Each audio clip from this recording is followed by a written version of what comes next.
আগের বন্যা আছে এই তারিখের বন্যা অনেক বড়, অনেক বেশি হয়েছে। আমরা চলে গ্রামের রাস্তা শেষ, অনেক ক্ষতিগ্রস্ত হয়েছে। অনেক মানুষের ঘর বাড়িতে পানি, অনেক মানুষ অসহায় হিসেবে মানে বর্তমানে আছে। এর আগে এত বড় ভয়ানক বন্যা আমি কোনোদিন দেখি নাই। আগে শুনছি যে 88 বন্যা, তারপর 94, তারপর 2000, তারপর 2002, 2022, 2024 বন্যা আমার কাছে মনে হয়েছে সবথেকে ভয়াবহ। সব ভিজে গেছে, কিচ্ছু নাই।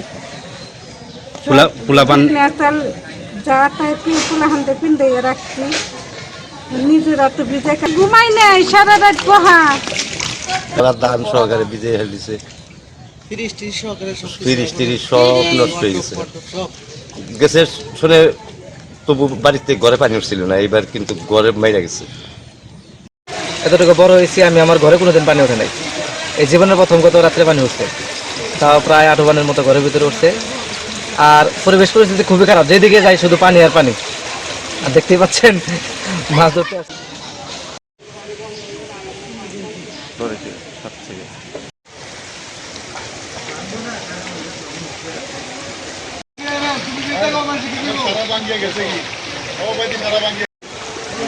ব্যাগ নিয়ে রেখে এলাম।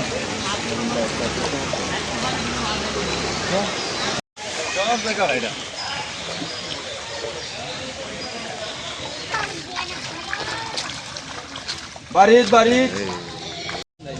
ওই যে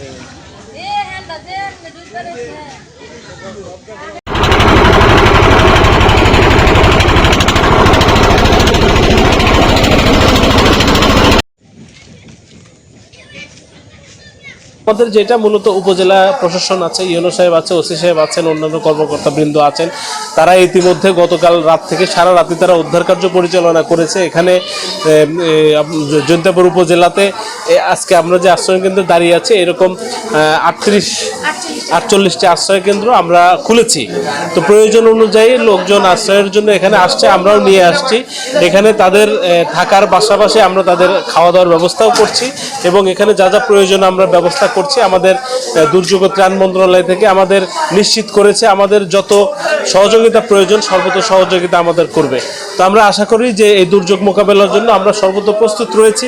আমাদের কর্মকর্তা উপজেলাতে এই বন্যাকালীন এবং বন্যা পরবর্তী পরিস্থিতি মোকাবেলার জন্য মেডিকেল টিম গঠন করার জন্য নির্দেশনা দেওয়া হয়েছে। আমাদের তাদের সাথে যোগাযোগ আছে, এই ক্ষেত্রে আমরা সতর্ক রয়েছি।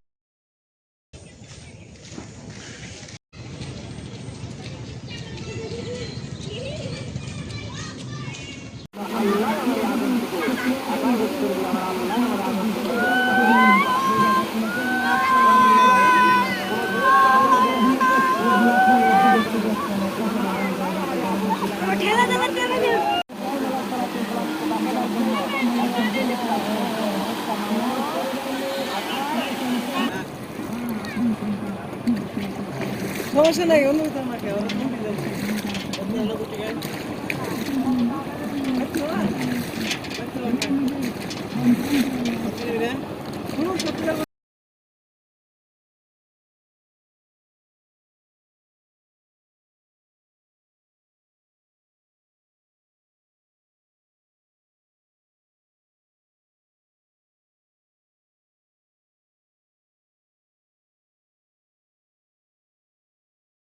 গোয়াইনঘাট উপজেলায় গত 3 দিনের যে আকস্মিক বন্যা, সেই বন্যায় ক্ষতিগ্রস্ত যে সড়কগুলো রয়েছে, ব্রিজ কালভার্ট, সেগুলো উপজেলা প্রশাসনের পক্ষ থেকে পরিদর্শন করা হচ্ছে। যে সকল জায়গায় সড়ক, রাস্তাঘাট এবং ব্রিজ কালভার্ট যান চলাচলের অনুপযোগী হয়েছে, সেই জায়গাগুলোকে অবিলম্বে মেরামতের জন্য এবং সংস্কারের জন্য এলজিডি প্রকৌশলীকে নির্দেশ দেওয়া হয়েছে। সেই অনুযায়ী তার বিভাগের পক্ষ থেকে কার্যক্রম নেওয়া হয়েছে। এর পাশাপাশি আমাদের যে 13টি ইউনিয়ন যেগুলো প্লাবিত হয়েছিল সেই জায়গায় যারা ক্ষতিগ্রস্ত হয়েছে সেই ক্ষতিগ্রস্ত পরিবারগুলোর মধ্যে ত্রাণ বিতরণ যে কার্যক্রম সেগুলো অব্যাহত আছে। গত 2 দিনে আমরা 39 মেট্রিক টন চাল 13টি ইউনিয়নে বিতরণ সম্পন্ন করেছি। আজকে বিভিন্ন ইউনিয়ন যেগুলোতে খুব পরিমাণে ক্ষতিগ্রস্ত হয়েছে তাদেরকে আমরা শুকনো খাবার বিতরণ করা হবে। প্রায় 1500-এর মতো প্যাকেট বিতরণ করা হবে, যেখানে চিড়া, গুড় সহ অন্যান্য সামগ্রী থাকবে।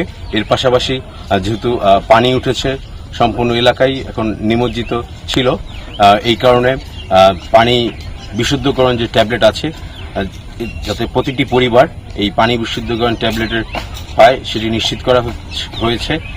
জনস্বাস্থ্য প্রকৌশলী বিভাগের পক্ষ থেকে পানি বিশুদ্ধকরণ যে ট্যাবলেট রয়েছে সেটি বিতরণ করা হবে।